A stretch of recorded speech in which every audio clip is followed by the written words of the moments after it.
Greetings, dear lovely viewer. Totally amazing here, the home of scientific knowledge, discovery, truth, research, and of course, warnings about microwaves since the 1st of January 2K19. Now, as you can tell, I'm in a pretty serious mood because this is a very serious subject. This has been requested to me from one of my international viewers who didn't send his name but emailed me and asked me to do a feature on microwave ovens and why they're dangerous and why you shouldn't really be playing around with them.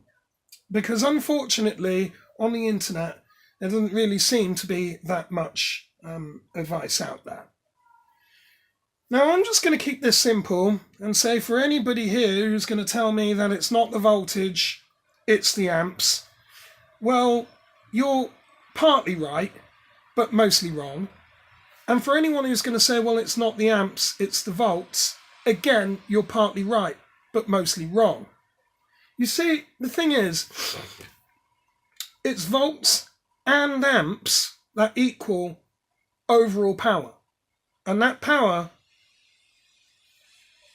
basically, you'll end up like Goofball here. That power is what you will come into contact with, and that power is what will turn you into that. Now, just as a sort of disclaimer, no real skulls or humans or him was hurt in the making of this video. But if you're going to try and tell me it's not the volts, it's the amps, or it's not the amps, it's the volts, you better think again. This is overall power, and you're dealing with components here that will kill you. They really will. Let's have a look and show you how. We're going to start from left to right, and the worst thing is these two can kill you now and later. Let me show you what I mean though from left to right. Let's start with our friend here, the MOT, or microwave oven transformer. Zoom in so you can see that. Now, the way these work is, and this is what makes these so darn dangerous, these two prongs here, these two curved metal prongs on the front. Let's just bend them down so you can see them. It's just a piece of paper. Those two prongs, just remove that because that's confusing everybody. Those two curved metal prongs is where you get your input voltage. That can be at around 120 volts if you're in North America, United States and other places in the world. 120 volts is regarded as dangerous voltage that can kill you. Here in the UK, that would be 220 to around 240 volts, kind of give or take. That is most likely going to kill you at 13 amps. You're basically a goner. We turn this round. Now, let's just get back to here. That's a primary side. There's two cores in here. That's your primary windings at the bottom. Up here are your secondaries. And those kick out 2100 volt. In fact, it's going to be your secondaries there. And if you come into contact with that, you're definitely dead because that's 2100 volt. You'll end up like him. Now, here's the problem as well. These things are current limited. There's usually current limitation devices that these microwaves, these transformers, are attached to. The reason being is because when you apply a mains voltage across there, If they weren't limited in any way, you'd basically end up blowing out the 13 amp fuse and tripping an RCD if your house has RCDs. So what you have is usually current limiting on these. What that just basically does is when these things ramp up, it gives the relay enough time to obviously switch all of the supply properly, and it does so in a controlled manner without there being a supply spike with enough current to destroy a 13 amp fuse. The problem therein lays where, for all intents and purposes, if you come into contact with that and get shock, in electrical terms, you've just become a resistive load. You see, even with current limiting, if you was to just dead short that on the high voltage side, you're going to get a continuous arc. And that's going to be fairly substantial, and it will be a hot arc as well. On the mains input side, because you're on an alternating current, you short that out, it's just going to go bang. That's all that'll happen.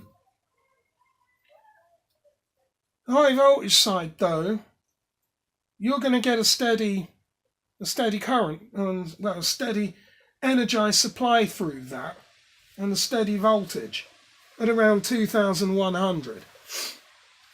If you short that with a body part, or if you're handling a non-insulated screwdriver and you're touching the metal blade, and you happen to be earthed, or at least form an electrical path that tends to a lower voltage state and or a grounded state, then you're going to have that electrical energy pass through you. So for all intents and purposes then, because you have body resistance, you'll just be a resistive load. Now, if this was a dead short on the microwave oven transformer, let's just say that you dead shorted that out with maybe a screwdriver or something, your secondary windings are going to get hot and they'll eventually catch on fire. With you, however, you come into contact with that, you're the thing that's going to get hot and burn up because you're a resistive load. Now, if these things are current limited on the secondary, the core of this can become live. And even that metal surrounding can become live. Touching it, you're going to get the full lot coming straight through you. Really, really not nice. Now, the thing is as well, when these things are humming away, you'd be inclined, if you drop something in there, to panic and jump back from it. If you particularly heard it bang or whatever. I mean, if you hit it on the mains side, if you shorted it out on the mains with your hand or something, you're going to get a violent explosion off of it at mains anyway. And if there's any sort of thin blade screwdriver, it'll blow that off and it'll hit you in the face. On that end, as we've already said, it'll just kind of just keep pumping 2100 into you. But, you know, the worst thing is if you dropped a screwdriver in there, you'd be, or you shorted out those terminals, you'd be inclined to step back from that. And that could, if it was a dead short, you could set fire to your secondary windings and end up with a transformer fire. And they get hot and furious and they'll just spit bits of metal at you. And of course it may not even necessarily disconnect the supply thereafter. So not good. Anyway, let's move on to the second little thing here. And that's that. Zoom in a bit so you can see it. Now that, what you're looking at there in the middle of your screen, just to the foreground of our screaming skull, That is a HV capacitor. Now, these things are deadly. You see, let's just quickly refer back to our transformer just for a second to show you something. There's a label on there that says discharge capacitor before servicing. That thing, what you're looking at there now, that's your high voltage capacitor. And as we can see, rated for 2100 volts AC. Now, if you come into contact with that, you are definitely dead, because these can store up a huge charge. Now, generally speaking, they don't really over long term, because they have a bleeder resistor in them or a resistor dropper. That thing that you're seeing on the top is not a resistor. That is actually a diode. It's a D106, I do believe it is. I'll just have a look. No, sorry, it's an RG106. But that, for all intents and purposes, is a diode. The resistor, because, in fact, let's explain, let's take it back. For those of you who don't know about this sort of thing, you'd be inclined to think that's the bleeder resistor, and you'd be thinking, oh, it's okay, I can handle this. No, you really can't. All right? Yeah, you can, you know, I mean, the correct way would be to short that out if you were going to handle it. But the problem is, and this is how these things can kill you now and later, the same sort of thing with regards to the transformer if you short that out. If you short those two sides out here with a finger, or something else, some other body part for that matter, you're going to get all of the stored voltage, charge and current in that released all at once explosively across that gap. And it's usually quite a big bang.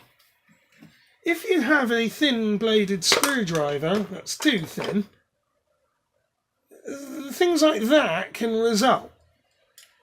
You'll get an explosion. I mean, that didn't blow the end off it completely, but it can do in some circumstances. You know, you can get a big enough spark there where a thin screwdriver would be blown off, or blow the top off it. If your finger was across that, yeah, that's going to be bad. That's going to blow off your finger or possibly a hand or something, and it will kill you. Now the thing is, these things have an internal bleeder resistor, as I was mentioning. We're going to take a multimeter and show you this. I'm going to show you this now.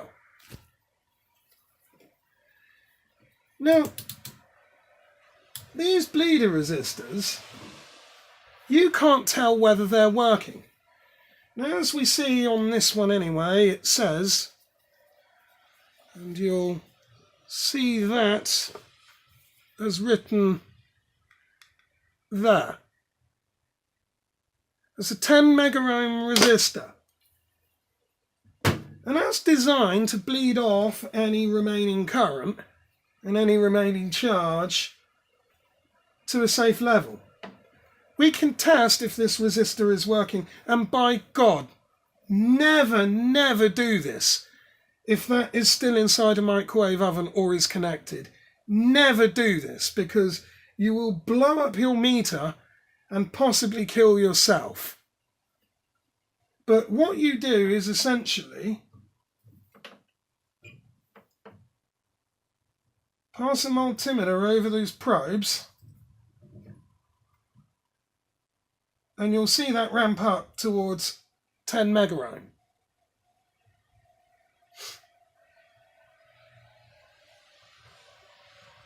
And it's over at 10. Although we have a reading of about 12, it's falling away slightly. But 10 mega ohm resistor in that. Now the problem is, if that resistor had become broken in some way, then you have no way of dissipating that charge, and then that capacitor could store its charge almost indefinitely. Well, not quite, because it will lose its charge over time. But if that 10 mega ohm resistor with inside this had become gone, then even after you've removed it, you could short that out and get a bang off of it. Now for this reason, what we're going to do is, because when that was removed, those wires were just simply cut. This never came out of this oven, this came out of a separate one. What we're going to do is this has already been removed. Oh, hang on, I've just pulled the end of that off. That wasn't very good. What we'll do anyway is we'll just sort of strip some of that off. Why my strippers aren't really kind of working. There we are. So we now have an exposed piece of wire there, and we're just going to bend that round and shove that in there, like so, and leave it shorted out, because you really wouldn't want that thing building up or accumulating a charge over time, and then you go to touch it and you get some sort of nice little surprise, or nasty surprise. Because you'd be hanging on the end of that wondering what happened and why you've become like him. So for goodness sake, never, never, never, never, never play around with these things, period. Never. Now the third and final thing in here that can kill you, and this is one of these ones that can kill you now and later as well. Let me just emphasize this. This is something that can kill you now and later. And this has to be probably one of the nasty ways that you can go. You see, I'm going to skip all the whiffle waffle about these having high voltage, because yeah, they do that too. That's a 2100 volt input. And as you'll see, high voltage microwave radiation is written across there. The problems with these are twofold. You see, if you were diagnosing a microwave fault and you didn't know what this was, and you removed it from where it was and had it face towards you, and it was switched on, and you looked into that, you're going to get microwave radiation come out of that. And it will literally cook you. See, if that was energized and running and in service, you look into that, or you've got that face near any body part, you're essentially going to be cooking yourself. You see how microwave ovens work? They take the electrical energy and take an energized supply. He's lost his thing. It's passed into this magnetron, and then you'll end up with microwave radiation. There'll be some sort of oscillator in there. And the problem here lays with how microwaves work. You see, what happens is, basically, they're used to excite water molecules. And those water molecules start to vibrate and they get hot. And all of the molecules in your food vibrate and get hot. And it starts to cook. Which is why your food belongs in there, and why that is faced on the inside. Problem is if that's running and you look into it, or you have any body parts near there, whatever would be inside the cooking cavity, you're now going to become. So it'll just start cooking you, and cooking your eyeballs is not very nice. It's a horrible way to go. And long enough it will start cooking your brain and possibly other internal organs as well. So for that reason, you never run a microwave oven switched on while the side panel's exposed, and especially not if you've removed that. Never. You see, that side paneling there is also there to prevent any stray microwave radiation from coming out. Now, although this is bolted to the inside and to a waveguide, I'd still be exercising extreme caution. Now, another way that these things can kill you, and not that you really should be messing around with electrics if you have a pacemaker anyway. A pacemaker is usually a device that's fitted to your heart to regulate your heart rhythm. And some also have cardioverters and life-saving devices in them as well. Problem is, you have magnets in here as well. So if you have a pacemaker, then you shouldn't be coming into contact with anything that has magnets. Not of this sort of power anyway. So that's something to be mindful of. Now, last but by no means least, and it's probably the nastiest way to go, you'll see that on here, I'm now touching with that non-insulated screwdriver. That shouldn't even really be on my bench. I'll move that soon, because that's dangerous. I don't have non-insulated things here. But here we have a more apt one. That pink thing I'm touching, those are a sort of beryllium oxide, or at least they can be. Sometimes they're made of aluminium oxide, sometimes some alumina kind of thing. Often or not they're beryllium, but they could be made of anything horrible like that. The problem is, if you bust that, and I mean doing what I'm doing is pretty stupid anyway in case that cracks, because if you break that, or crack it or grind it or do anything other than looking at it, bits of dust come off of that and get airborne and you breathe that in. If that has got beryllium in it, you'll get something called berylliosis. Beryllium is a carcinogen. It's carcinogenic, meaning it'll give you cancer. If it has sort of alumina in there, or alumina powder or whatever, or some other kind of oxide, and you bring that in, then you'll end up getting foundry lung. Basically, that's like metal particles in your lungs, and yeah, you'll just shred your lungs and destroy them. But again, if that's beryllium in there, you could end up with lung cancer. Not nice to go that way. And that is going to be maybe a slow, painful, well, definitely painful, maybe slow, maybe not.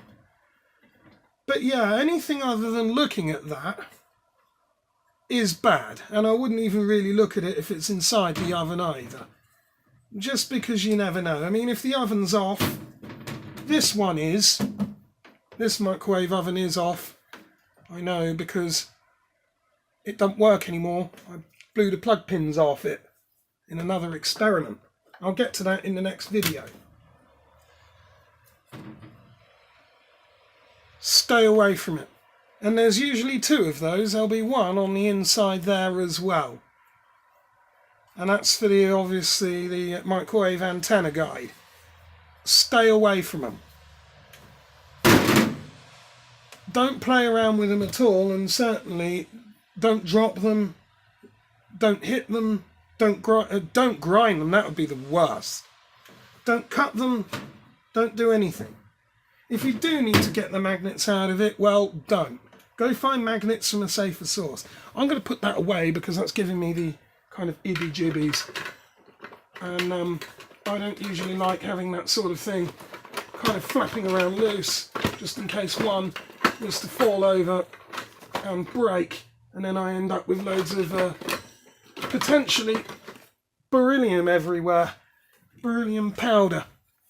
Now the problem is with that as well, unless of course you do a search on the part number, you're not really going to know what it contains. And obviously for that you have to extract the thing first anyway. So yeah, you can definitely have problems with magnetrons, so stay away from those. In short, thanks for watching. Like, comment, subscribe, and actually, funny enough, bang the bell. That also means time's up.